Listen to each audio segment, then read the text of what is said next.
Hey guys, it's Keith Brown, Tack Room Devotional, and it's Monday, so we're starting a new study. I want to talk to you this week about 5 enemy entry points. Now, I know there's more than 5, but we're just going to look at these 5. And I just want you to know that the enemy does all that he can to just throw you off your game. It's kind of like me cutting. You know, I love to ride a good cutting horse. For those of you who don't understand, cows are herd bound, so the horse gets between the cow that you're working and the herd and keeps that cow from getting back to the herd.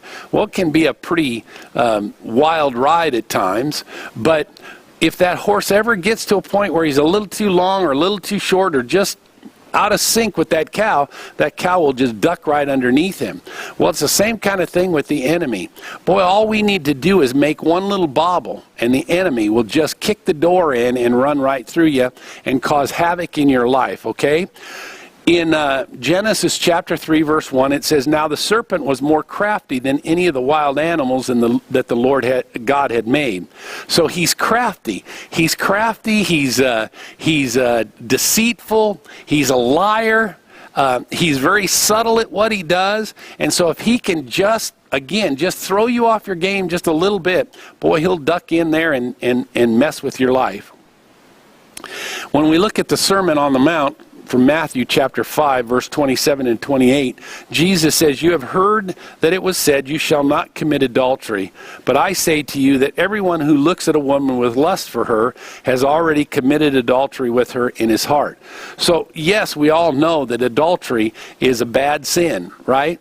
But did you ever think about the fact that just you entertaining the thought of committing adultery or having lust for a woman can open up all kinds of problems in your life, like, for instance, pornography. These things can happen, and so we need to guard against that. Jesus goes on, or says in chapter 5 of Matthew, verse 21 and 22, he says, "You have heard that the ancients were told, 'You shall not commit murder, and whoever commits murder shall be liable to the court. But I say to you that everyone who is angry with his brother shall be guilty before the court.'" So once again, is murder horrible? Yes, it's terrible. But here it's even saying the attitude of your heart. If you have an attitude towards a brother with anger, and you harbor that anger, you are guilty of the same thing as the one who committed the murder. Wow. That's in the eyes of God, okay? In the world today, that wouldn't be true. You can have anger towards your brother, and it's all right. But in the eyes of God, when you start entertaining that, thinking about it in your head, that's an entry point the enemy will get in. In James chapter 4, verse 7, it says, "Submit yourselves to God, then resist the devil, and he will flee from you." So in other words, this gives us kind of a key. I need to submit myself to God.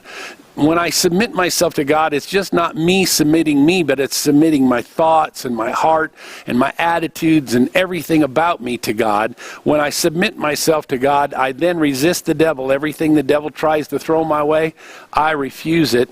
And guess what? That will cause him to flee. So let's take I want to show you one other thing. Psalm chapter 66, verse 18 says, "If I regard iniquity in my heart," in other words, if I entertain iniquity or sin in my heart, the Lord will not hear. Boy, you don't want to do anything to mess up your communication with God. So do not entertain iniquity in your heart. So the first entry point I want to talk to you about, and we've kind of touched on it a little bit here, is harboring anger. Harboring anger. Now, again, it's been said, do not commit murder, but I tell you that if you have anger towards your brother. So how do we deal with the anger? Well, in Ephesians chapter 4, verse 26 and 27 says, "Be angry, and yet do not sin. Do not let the sun go down on your anger, and do not give the devil an opportunity." So there's nothing wrong with being angry. It's when you start entertaining the anger and allowing that to turn into hate, like we said before. Ecclesiastes chapter 7, verse 9 says, "Do not hasten in your spirit to be angry, for anger rests in the bosom of fools." So let's not be fools. When you recognize their anger in your life, yeah, you might be angry for a moment, but boy, turn loose of it. Don't entertain it, and don't let that build into hate towards a brother. I'm Keith Brown. This is Tack Room Devotional. Jesus loves you. I love you. I pray that God would richly bless you as you diligently seek him and serve him.